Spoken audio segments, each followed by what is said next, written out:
अगदी 100%. कारण आतमध्ये बैठकीमध्ये माध्यमातले कोणीही प्रतिनिधी उपस्थित नव्हते. त्या बैठकीमध्ये मी उपस्थित होतो आणि मी बैठक घेतली होती आणि मी बैठक घेतली असल्यामुळे जे काही चर्चा झाली ती माझ्या समोर झाली आणि मी ती चर्चा ड्राईव्ह केलेली आहे.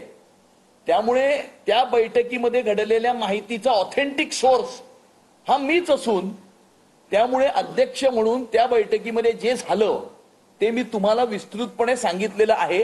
याच्या व्यतिरिक्त त्या बैठकीमध्ये कोणतीही चर्चा आपण रिपोर्ट केल्याप्रमाणे झालेली नाही. या चुकीच्या बातम्या आहेत, बिनबुडाच्या आहेत, याला कोणताही आधार नाही.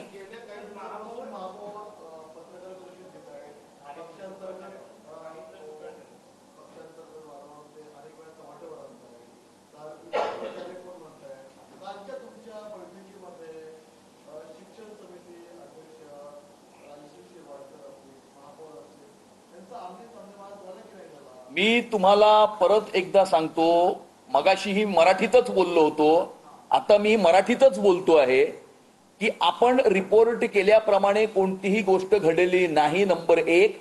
नंबर 2, झारीतले शुक्राचार्य म्हणजे महापौरांचा जो रोख होता तो प्रशासनामधील काही अधिकाऱ्यांवरती होता.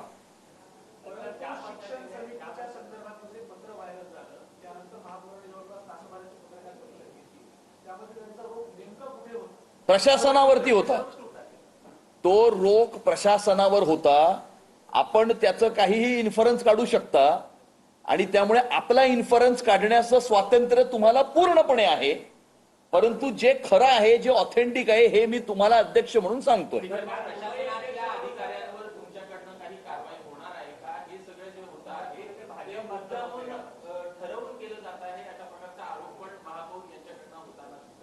नाही, नक्कीच काही गोष्टी प्रशासनाकडून ठरवून केल्या जात असतील आणि ह्याचं मुख्य कारण हे आहे की प्रशासनातले काही अधिकारी असतील किंवा विरोधी पक्षातील काही नगरसेवक किंवा नेते असतील, स्टँडिंग मधलं अंडरस्टँडिंग बंद झाल्यामुळे अनेकांचा तिळपापड झालेला आहे. अनेकांच्या तळपायाची आग मस्तकात गेलेली आहे. अनेक जण फ्रस्ट्रेट झालेले आहेत. अनेक जण आमच्या नेत्यांना प्रायव्हेटली येऊन भेटून काहीतरी पूर्वीसारखं सुरू करा म्हणून विनंत्या करत आहेत. परंतु मुंबईकरांना दिलेल्या वचन पूर्ण करण्यासाठी, वचनपूर्ती करण्याकरता अशा प्रकारचे कितीही फेक नरेटिव्ह पसरवले, अशा प्रकारच्या किती खोट्या बातम्या आणल्या गेल्या, अशा प्रकारचे कितीही बिनबुडाचे आरोप झाले, तरी पारदर्शकतेने प्रशासन चालवण्याचा आमचा निर्धार आहे. आणि अशा प्रकारे वाद समोर आणून किंवा बिनबुडाचे आरोप करून किंवा फेक नरेटिव्ह पसरवणाऱ्यांना मी सांगू इच्छितो की आपण कितीही टोकाचा फेक नरेटिव्ह पसरवलात किंवा आरोप केलेत तरीही स्टँडिंग कमिटीची कोणतीही अंडरस्टँडिंग सुरू होणार नाही. पारदर्शकतेनेच कारभार चालेल. सर्व खरेदी ही जेम पोर्टल वरतीच केली जाईल आणि त्यामुळे काही लोकांना अपेक्षित आहे, काही लोकांचे मीटर बंद झाले आहेत, ते मीटर पुन्हा सुरू होणार नाही.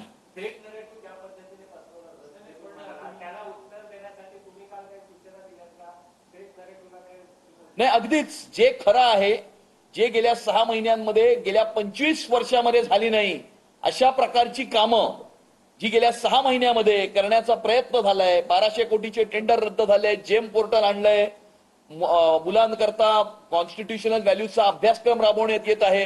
ही ज्या काही चांगल्या गोष्टी, कालच मलबा पोर्टल ही लॉन्च झालेलं आहे महापालिकेचं, त्या चांगल्या गोष्टी आहेत त्या मुंबईकरांपर्यंत पोहोचवण्याच्या सूचना सर्व नगरसेवकांना देण्यात आलेल्या आहेत.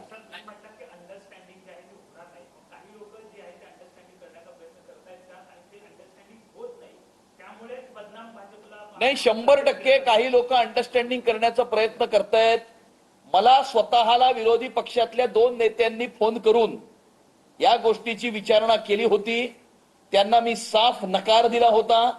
आमच्या सभागृह नेते असतील, स्टँडिंग कमिटी चेअरमन असतील, यांनाही विविध माध्यमातून अप्रोच करण्याचे प्रयत्न सुरू आहेत. आम्ही अशा प्रकारच्या गोष्टी करण्याला स्पष्टपणे नकार हा दिलेला आहे.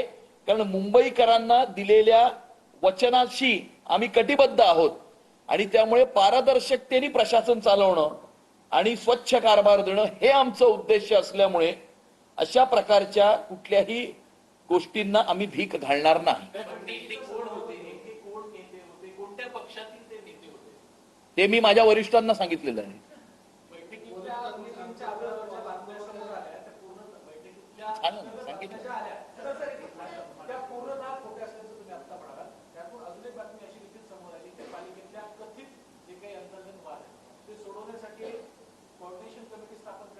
कोणतीही कोऑर्डिनेशन कमिटी अशा प्रकारची स्थापन करण्यात आलेली नाही, कारण अशा प्रकारचे कोणतेही वाद नाहीत. ते वाद तुमच्या मनामध्ये असतील, परंतु अशा प्रकारचे कुठलेही वाद नाही आहेत.